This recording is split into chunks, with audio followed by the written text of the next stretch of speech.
Friends എല്ലാവർക്കും നമസ്കാരം. ഇന്ന് ഞാൻ കാബേജ് കൊണ്ട് നല്ല ഒരു കറിയാണ് ഉണ്ടാക്കുന്നത്. ഇത് മാത്രം മതിയാകും നമുക്ക് ചോറ് കഴിക്കാൻ വേണ്ടി. ചപ്പാത്തിക്കും നല്ല രുചിയായിരിക്കും ഇത് കഴിക്കാൻ. ഇത് പെട്ടെന്ന് തന്നെ ഉണ്ടാക്കാൻ പറ്റുന്നതാണ്. ഏതാനും കാബേജ് 250 ഗ്രാം, ഒരു സവാള മീഡിയം സൈസിലുള്ള ഒരു വലിയ വലിപ്പമുള്ള ഒരു തക്കാളി, പിന്നെ കുറച്ച് 2 പച്ചമുളക്, ഒരു 7 അല്ലി വെളുത്തുള്ളി.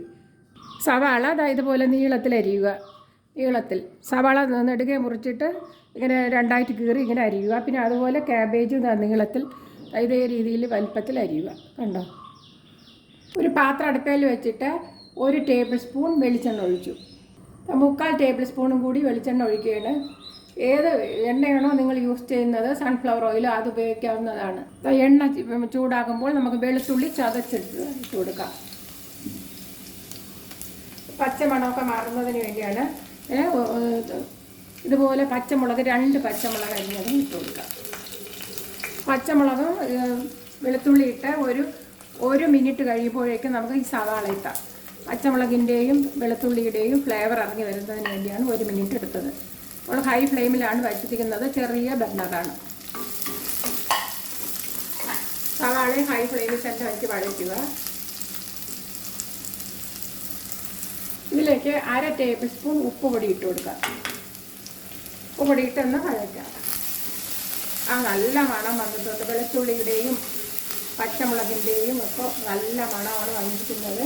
കണ്ടോ? സവാളയൊക്കെ വഴണ്ടി ഇട്ടിട്ടുണ്ട്. കളർക്ക് 5 മിനിറ്റ് സവാള ഇട്ട് വഴറ്റുക ഹൈ ഫ്ലെയിമിൽ. എന്നിട്ട് നമ്മുടെ ഈ കാബേജ് ഒന്ന് തട്ടിക്കൊടുക്കുക.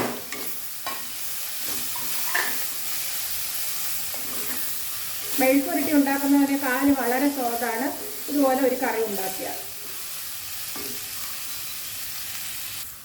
കാബേജ് ഇട്ടിട്ട് 5 മിനിറ്റ് ആയിട്ടുണ്ട്. അപ്പോൾ നമ്മുടെ ഈ വലിയൊരു തക്കാളി ഇട്ട് കൊടുക്കാം.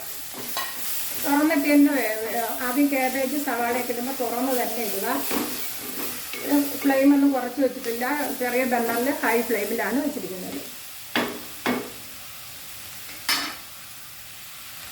തക്കാളി ഇട്ട് 2 മിനിറ്റ് വഴറ്റിയിട്ടുണ്ട്. എന്നിട്ട് നമുക്ക് അടച്ചൊന്ന് വയ്ക്കാം. എന്നിട്ട് ലോ ഫ്ലെയിമിലോട്ട് വയ്ക്കാം. ഒരു മിക്സിയുടെ ജാർ എടുത്തിട്ട് ചെറിയൊരു നെല്ലിക്ക, വലുതല്ല, ചെറിയൊരു നെല്ലിക്ക വലുപ്പത്തിൽ വാളൻപുളി ഇങ്ങനെ പിച്ച് വെച്ചിട്ട് കൊടുക്കാം. ചെറുതാണ്, ശ്രദ്ധിച്ച്, അല്ലെങ്കിൽ പുളി കൂടിപ്പോകും. തക്കാളി ഇട്ടിരിക്കുകയാണ്. വളരെ ചെറിയ നെല്ലിക്ക വലുപ്പത്തിൽ. എന്നിട്ട് 1 കപ്പ് തേങ്ങ തിരുമ്മിയത് ഇട്ട് കൊടുക്കാം. ഒരു 1/2 ടീസ്പൂൺ കാശ്മീരി ചില്ലി പൗഡർ ഇട്ട് കൊടുക്കാം. മഞ്ഞപ്പൊടി എൻ്റെ വീട്ടിൽ തീർന്നു പോയ കാരണം ഞാൻ ഇടുന്നില്ല, സോറി. ഇല്ലെങ്കിൽ മഞ്ഞപ്പൊടി ഒരു 1/4 ടീസ്പൂണും കൂടി ഇട്ട് കൊടുക്കണം. 1/4 കപ്പ് വെള്ളവും കൂടി എടുത്തിട്ട് ഒന്ന് ചതച്ചെടുക്കാവൂ. ചതച്ച് മാത്രമേ എടുക്കാവൂ. ഇതേ രീതിയിൽ അരയ്ക്കുക. നിർത്തി അരയ്ക്കുക.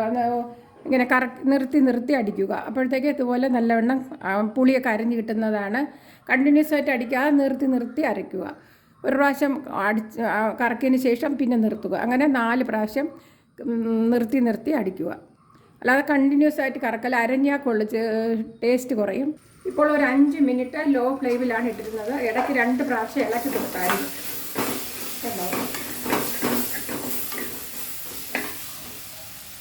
എന്നിട്ട് നമുക്ക് ഈ അരപ്പൊന്ന് തട്ടിക്കൊടുക്കാം.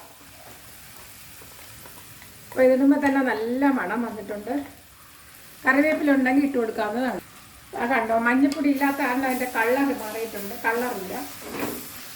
നമ്മൾ തീർച്ചയായിട്ടും മഞ്ഞപ്പൊടിയും കൂടി ഇട്ട് കൊടുക്കേണ്ടതാണ്. ഇപ്പോഴും ലോ ഫ്ലെയിമിൽ തന്നെയാണ് വെച്ചിരിക്കുന്നത്. ഉപ്പുണ്ടാകുമ്പോൾ നോക്കാം. നല്ലവണ്ണം ഇളക്കുക. അരപ്പെല്ലാം ചേർക്കുന്നതിന് വേണ്ടി നല്ലവണ്ണം ഇളക്കും. ഇപ്പോൾ തന്നെ ഉപ്പ് നോക്കാം.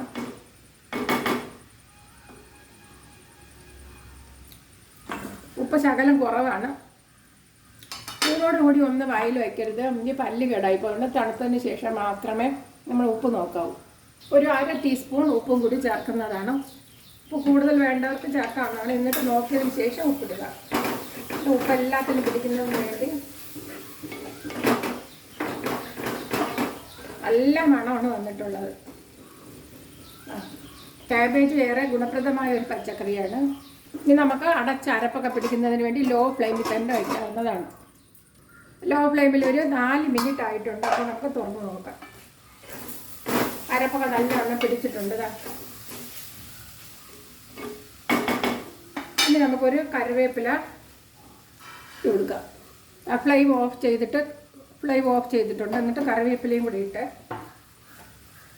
ശകലം ഒരു ടീസ്പൂൺ വെളിച്ചെണ്ണ, ഒരു ടീസ്പൂൺ മാത്രം മതിയാവും. ഒഴിക്കാത്തവർ, ഇഷ്ടമില്ലാത്തവർ പച്ച വെളിച്ചെണ്ണ ഒഴിക്കണ്ട.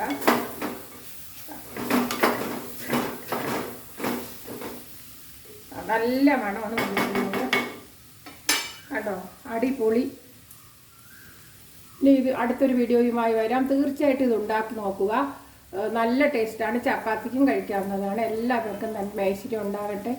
എൻ്റെ ഈ ചാനൽ സബ്സ്ക്രൈബ് ചെയ്യാത്തവർ പ്ലീസ് സബ്സ്ക്രൈബ് ചെയ്യുക. എല്ലാവരും കമൻറ്റും എനിക്ക് ആവശ്യമാണ്. കമൻറ്റ് ഇടുക, ലൈക്ക് ചെയ്യുക പ്ലീസ്.